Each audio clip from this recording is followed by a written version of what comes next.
Calls me, he's just very like chill, and he said, hey, I just saw like the weirdest thing in my yard. I'm gonna tell you about it and you tell me what you think. So I'm like, okay, what'd you see? And he said, well, there was a helicopter flying over my house, which is normal. They had the spotlight out and they were shining it on my front door. It was weird. So I go to the front door and I'm looking at them and they're looking at me, and then they just kind of circle around a little bit and then they leave.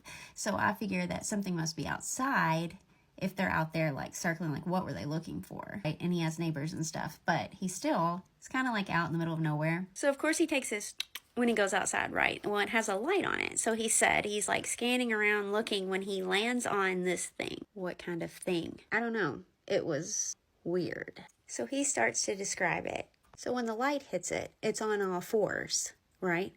But it has like glowing eyes, and its face looked like a human face kind of. And it had no hair on it, and it was like this slick, wet looking thing. So I'm looking at it, it's looking at me, and it stands up like a person, and its front arms were like long, and it's gaunt looking, and then it turns, runs, and jumps the neighbor's fence, and it was like 7, 8 feet tall. What do you think that was? Just very nonchalant. Oh my God, you saw a skinwalker. What's a skinwalker? I give him a second and he draws this and sends it to me. So he said, this is what it started out as. And it stood up to this. I sent him this and he says, yeah, that's it. That's what it is. Huh. All right, well, I'm going to bed. And he hung up.